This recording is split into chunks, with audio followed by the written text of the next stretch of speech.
बिस्मिल्लाहिर्रहमानिर्रहीम, अस्सलाम वालेकुम जी। मैं नजमुल हसन बाजवा हूँ। आपको हमारे फेसबुक पेज और यूट्यूब चैनल पर खुश आमदेद। नाज़रीन इकराम, जनाब मोहतरम मियाँ नवाज शरीफ साहब का ये वतीरा रहा है और उनकी एक पुरानी ये कोशिश रही है कि कोई भी फौजी जर्नैल हो, कोई भी सिपा सालार हो, कोई ऐसा शख्स आज तक हुआ नहीं पिछले 32 सालों के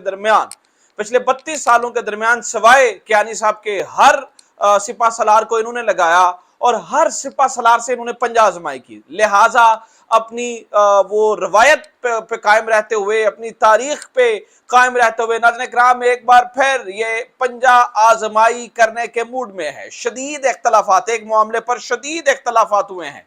जनरल बाजवा और नवाज शरीफ एक मामले पर आमने सामने। ये मैं नहीं कह रहा हूं, ये मेरी खबर नहीं है, ये नून लीग के माउथ पीस की खबर है। ये एक बहुत बड़े सहाफी की खबर है और बहुत बड़ा सहाफी जो कि पाकिस्तान मुस्लिम लीग नून की साइड लेता है, ये उसकी खबर है। अब ये क्या मामला है, अब ये क्या होने जा रहा है, किस मामले पर आमने सामने आए हैं, किस मामले के ऊपर ये गड़बड़ चली है, इमरान खान का रास्ता कैसे आसान हो रहा है, इमरान खान के लिए आसानियां इससे कैसे पैदा हो सकती हैं। और अगेन जो इमरान खान कहा करता था, जो इमरान खान बार बार कहता रहा है, वो सच कैसे साबित हो रहा है। दो तीन इंतहाई अहम तरीन इंपॉर्टेंट तरीन चीजें हैं जो मैंने आपके सामने रखनी है। लेकिन सबसे पहले नाज़रीन किराम दो चीजें आपके सामने रख दूं। एक तो ये है कि अभी पता चला है कि सेंटोरस मॉल के अंदर जो है आतिश ज़दगी हुई है। पहले थोड़ी आग लगी, धुआं उठता रहा, लेकिन बाद में ये छठी मंजिल तक पहुंच गई और अब बताया जाता है कि उस आग को तो बुझा लिया गया है, लेकिन उसका नुकसान ये हुआ कि पूरी बिल्डिंग को उसने फारिग कर दिया है।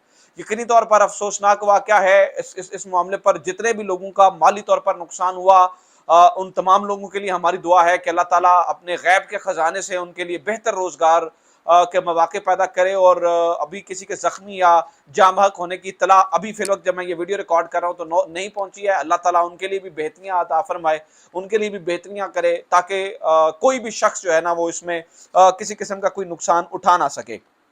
दूसरा, नाज़रीन इकराम, इस स्टोरी को जानने से पहले ये जनरल बाजवा और नवाज शरीफ किस मामले पर आमने सामने हैं, या क्या बात नहीं हो गई है और किस तरह से ये पंजा आजमाई करने की कोशिश कर रहे हैं और इनफैक्ट इदारे को नुकसान पहुंचा रहे हैं। जनरल बाजवा रिप्रेजेंट करते हैं पूरे इदारे को, ये पूरे इदारे को नुकसान पहुंचा रहे हैं, ये इदारे की बेइज्जती कर रहे हैं। ये जब कोई गड़बड़ करते हैं तो ये पूरे इदारे के साथ करते हैं। इमरान खान ने कभी ऐसा नहीं किया, ना किसी का नाम लिया, ना किसी के बारे में इशारा किया, लेकिन इनकी इस खानदान की रविश यही रही है कि ये पूरे के पूरे इदारे को जो है नुकसान पहुंचाते हैं। इन्होंने ताजा तरीन जो मामला किया है उसको जानने से पहले जरा इस वक्त नाज़रीन किराम जो सिंध के अंदर हुआ है ना, पहले वो थोड़ा सा वो भी जान लीजिए। मैं फिर इस मामले के ऊपर आपको तफसीलात से आगाह कर देता हूं।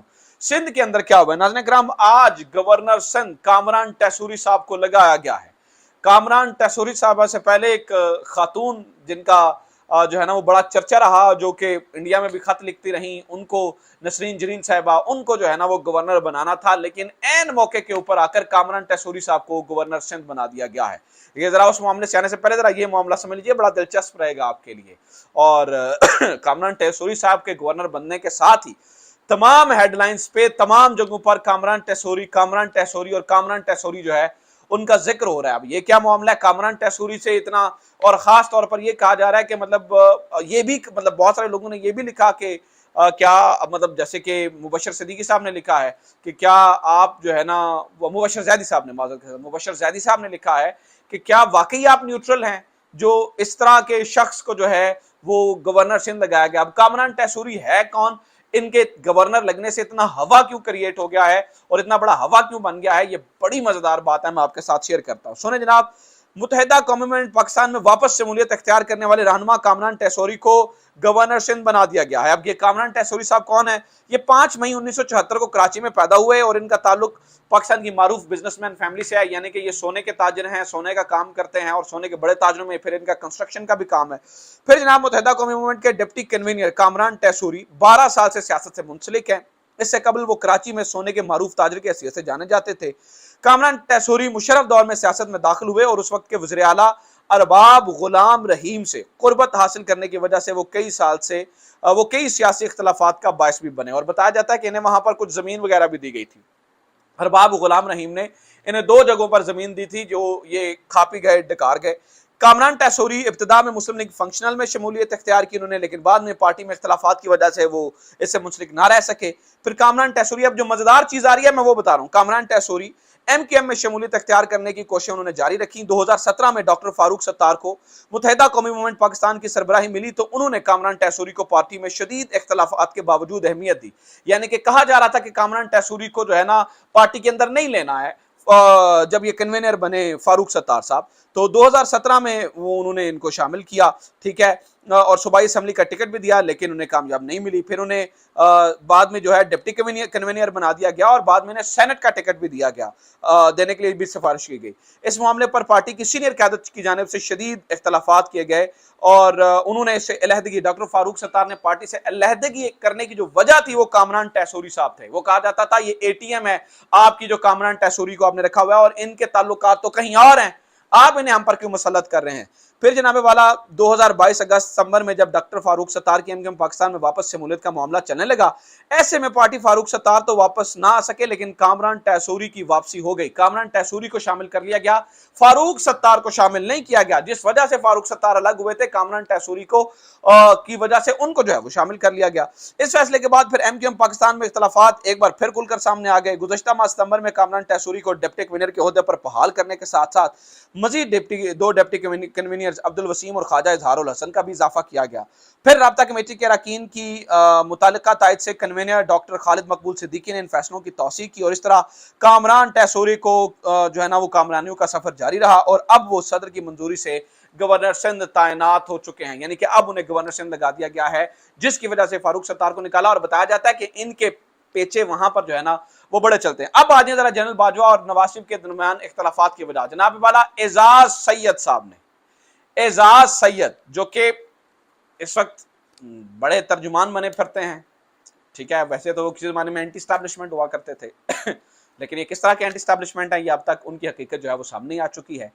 तो एजाज सैयद साहब ने यह स्टोरी दी है कि नवाज शरीफ साहब ने जनरल आसिम मुनीर का नाम नए चीफ के लिए दे दिया है, जबकि जनरल बाजवा किसी और को चीफ लगाना चाहते हैं। इस मामले के ऊपर इख्तलाफ है। अब आप कहेंगे कि जनरल बाजवा को तो नहीं इस पर फैसला करना चाहिए कि कौन नया चीफ होता है। जनाब ये फैसला चीफ की मर्जी से होता है, चीफ को इसका पूरा इख्तियार होता है, चीफ की इसमें इनपुट ली जाती है। चलें अगर 1 मिनट के लिए मैं आपका आर्गूमेंट मान भी लूं तो मुझे यह बताइए कि नवाज शरीफ साहब के पास कौन सा राइट है चीफ तैनात करने का। एक ऐसा शख्स जो पाकिस्तान से भागा हुआ है, एक ऐसा शख्स जो नाअहल है, एक ऐसा शख्स जो सुप्रीम कोर्ट से सर्टिफाइड जो है मैं अब लफ्ज कुछ और कहना चाहता था लेकिन चलें सर्टिफाइड नाअहल है, सादिक और अमीन भी नहीं है, तो इस ऐसे शख्स को क्या इख्तियार पहुंचता है कि वो पाकिस्तान के नए आर्मी चीफ के बारे में बात करे, पाकिस्तान के नए आर्मी चीफ को चुनने की बात करे और उसके ऊपर बात करे। इस मामले पर नाज़रीन किराम इख्तलाफात थोड़े से बड़े हैं और इमरान खान के यही कहा करता था। इमरान खान ने तो अभी जब वो लाहौर आए तो उन्होंने कहा, मैं भी चूंकि लाहौर में था इसलिए मेरे तक ये खबरें डायरेक्ट पहुंच रही थी। इमरान खान ने ये कहा कोई भी चीफ आ जाए, कोई भी चीफ आ जाए, हमें किसी से कोई प्रॉब्लम नहीं है, कोई मसला नहीं है, क्योंकि हमने करप्शन नहीं करनी है, हमें कोई प्रॉब्लम नहीं है, ये जिस दिल को चीफ लगाना चाहते हैं लगा दे। लेकिन नून लीग अपनी मर्जी का चीफ चाहती है। अब ये कहेंगे ये तो प्राइम मिनिस्टर का इस्तेहकाक है, तो प्राइम मिनिस्टर का इस्तेहकाक है तो ये इस्तेहकाक आपने शहबाज शरीफ को दिया कब है? ये तो नाज़रीन किराम ये इस्तेहकाक तो मतलब पहले दिन से ही नवाज शरीफ के पास आया। नवाज शरीफ साहब ये सारी चीजें डिस्कस करते रहे हैं, नवाज शरीफ के पास ये सारी चीजें रही हैं, तो ये इस्तेहकाक नवाज शरीफ साहब के पास आया है, नवाज शरीफ ये सारी चीजें कर रहे हैं। अब इस मामले पर ऑब्वियसली डिपार्टमेंट के अंदर भी एक बात होती है कि मसला तो यह है कि नवाज शरीफ ये फैसले क्यों ले रहे हैं, ठीक है, और ये बनता भी है, लिहाजा इस मामले पर वहां पर थोड़ा सा गुस्सा होना भी चाहिए, ठीक है। और ये अब तक का मामला चल रहा है, ये अब तक की खबरें। उम्मीद करता हूँ ये वीडियो आपको पसंद आई होगी। वीडियो ज्यादा शेयर करें, चैनल सब्सक्राइब जरूर करें। अपना ख्याल रखें। खुदा हाफिज। पाकिस्तान जिंदाबाद।